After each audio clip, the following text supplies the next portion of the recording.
Welcome to Six Count. I'm your host, Xara Wilde, bringing you the jazz and swing scene from the Capital Region.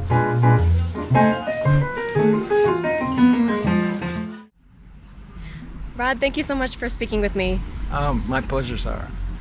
Well, last weekend we were dancing together at the Speakeasy, which was an incredible experience for me. And for me, and it was really a good jolt for myself, because I haven't been performed in a while. I've been going swing dancing, but I haven't done any performing, and I love bar dancing. Really? Why is that? When I was in college, I would do a dance sometimes, and everybody would kind of react to it because I have some moves. Yes. And so I just like it's fun. It's just people enjoy it, and I enjoy it. So. Well, dance is why I want to talk to you today. I want to hear about your long tap career in New York City and elsewhere traveling. So maybe we start a little while back, if we can, and how you got started. It sounds like you've been doing this since almost day one. Yeah. When I was a child, I was a good dancer. My mother saw how I danced. I remember my parents bought me a pair of high top sneakers instead of the regular low ones, and the high tops were all the big kids were. And I said, I was so happy. I was so thankful for this gift. And I said, watch me dance in them. My mom, I guess, was impressed, and she took me to a dance studio in Oyster Bay, New York. And I looked in, and there were like 20 girls, and there was one kind of wimpy little boy, and I went, I want to play baseball. But anyway. Did you stick with it then? Or no, I didn't. My mother didn't push it, and I played baseball. I played sports, but I did dance. And I remember in 8th grade, I went to a parochial school. Sister Patrice was my teacher. And at the last day of school, there was a party in the classroom. And some of the kids, including myself, about 15 of us, were dancing to "You Really Got Me" by the Kinks. Sister Patrice made everybody stop and made me take a solo. And then I went to boarding school, I went to college, and I just didn't feel right about being a lawyer or banker or stockbroker or something like that. I decided to try acting. I also did a lot of acting in high school and college. I signed up for acting classes and what was it called? Dancing for Actors. Okay. And everybody, when it was my turn to do something, everybody was wowed, and so I really took a turn towards dance rather than acting. It sounds like what I'm hearing is that a lot of people noticed your talent growing up. When you were getting attention, did it feel like, yes, this is because this is who I am, or did it almost feel like the path was being chosen or nudging you in that direction? I think it's just something that I really enjoyed when I went to that class, and I was psyched about it. So I also have a little bit of clown in me too. I saw the vaudeville bit come out last weekend. I love that stuff. I love people like Buster Keaton and Charlie Chaplin, and also when I was at Georgetown, I saw the movie. It's a celebration of all the Hollywood movies. That's entertainment, and it was on the big screen, and I was like, oh my God, this is great. But then I said to myself, but I can do that, So then you did. Yes. So I know you've had a long career in New York City, and so was that a linear path from after school or while you were in school deciding, okay, now I'm going to go to New York City, or did you travel around before then? I traveled around before then. I was painting apartments, and but then I finally decided I got to do something artistic. Okay. So did you start freelancing or gigging solo in different places? I had a job at a bar, the Good Times. In New York City. In New York City. And Andrew Dice Clay was there. It was a stand-up comedy bar, and I was a waiter. And there was a girl singing. She was a really powerful soul singer. And the owner of the bar saw me dancing to that music, and he said, "Get up there and dance with the band." And it's a small area, and so I get up there and I start dancing. I'm right next to the singer, and she's looking at me like I'm from Mars. And I'm dancing because, and then I became a dancing waiter. And then there was a festival, a street festival, and the Good Times restaurant had a stage set up, and they had all their talent, performing for the people on the street. Oh wow! And they're trying to get a lot of people to come to the club. And I started doing, I did a really good robot. Because the robot dance. Yeah. Also, going back towards college, I used to watch Soul Train religiously because I loved the locking. I loved the hip hop stuff. I was inspired by it. And I also studied mime too.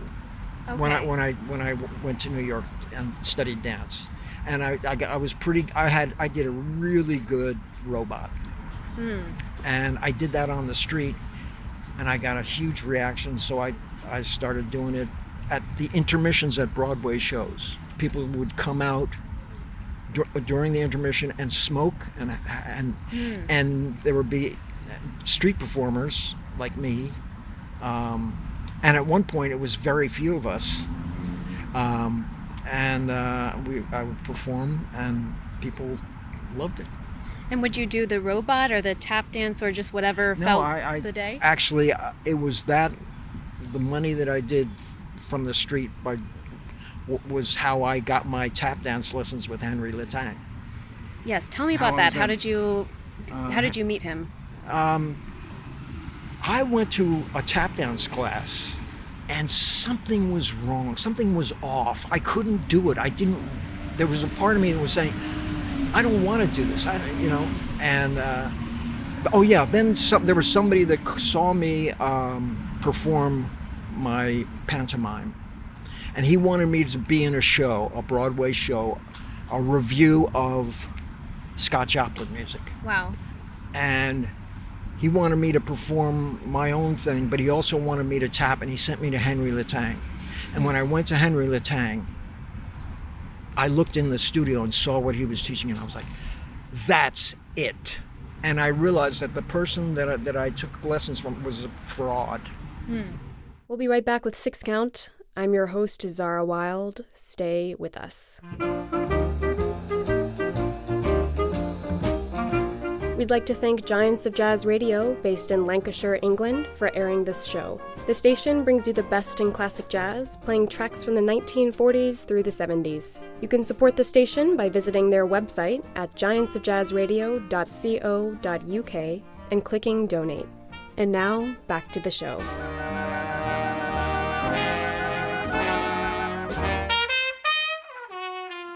I remember you telling me a little while ago that you had a relationship with Gregory Hines, and when you were at once gigging in Soho. Yeah, at one point I hooked up with a partner.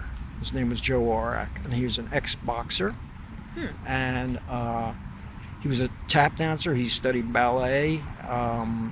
He did this really amazing jump rope routine with tap shoes. And yeah, unbelievable. And he would do a sparring dance, and that was really an awesome dance because it was when you saw him doing his thing, you realize this is not an actor that studied boxing for a couple of weeks. This is a boxer. This is a boxer that can kill you with one punch. You know what I mean? I mean, that's how strong his routine is. And but I had my side. I was more of the funny side, and we made a great pair. And I met Gregory Hines at a benefit for an injured dancer, and Joe met Gregory Hines at this one studio called Faisal's. That was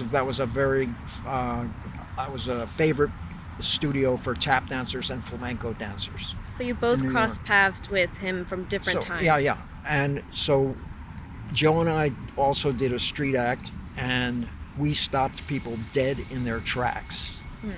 I believe it. And we got a Sprite commercial from it. We also did an open. It was sort of like an open mic night, but instead it was an open act night. Like you could do whatever you wanted in this little theater. And we did some of our dances, and the director of the theater said, "We would love to have you do a 1 hour show, for 2 weekends." And we said okay, and then we were like, well, what are we going to do? We just have like 4 or 5 routines. We can't just dance for a whole hour. We have to have, so we came up with routines. We came up with vaudeville routines, comedy routines. We were really nervous because we worked up these skits, and our routines, our dancing routines were just spot on. We had no problem with those, but we were really nervous about the skits, and so we're waiting to go. This is the opening night, and my partner's wife comes backstage and goes, "Gregory Hines is in the audience." Somehow he heard about it, and we're like, I'm sure that didn't help the nerves. well, yeah, and we're like, oh my God, but everything went like perfectly. I mean, there were a few miscues here and there, but for the most part, the audience really liked it. And at the end of the show, my partner Joe had the presence of mind to say, "We have a very special guest in the audience.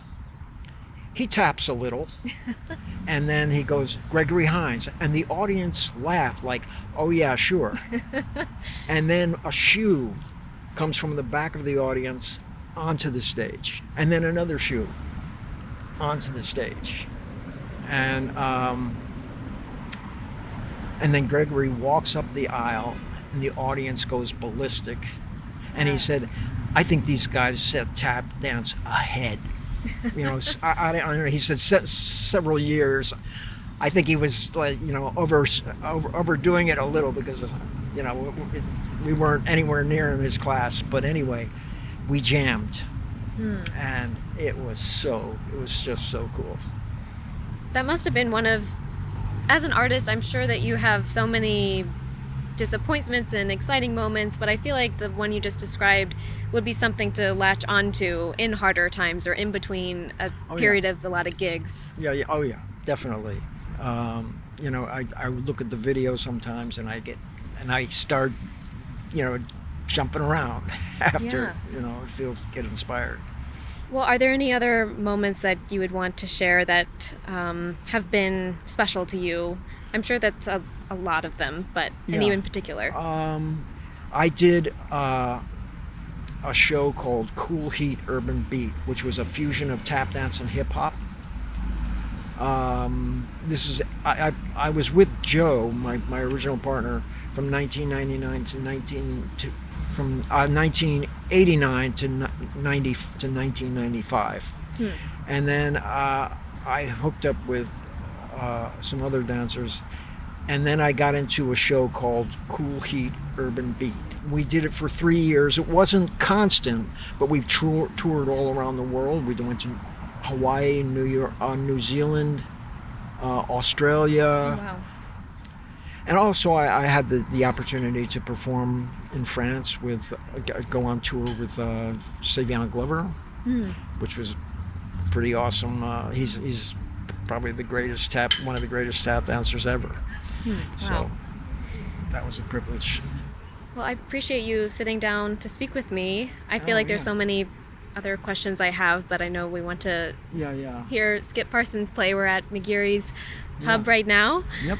In downtown Albany. But is there anything you would like to add, or I know there's things I haven't asked. I just, there's so many legendary tap dancers that I had the privilege of interacting with, like Jimmy Slyde, Chuck Green. Chuck Green was, he seemed like somebody that was in a constant state of nirvana when he danced. Must have been infectious. Yes, very. Yeah, so, but maybe some more in the next episode. Yeah. Well, thank you so much. I really appreciate it. Thank you very much.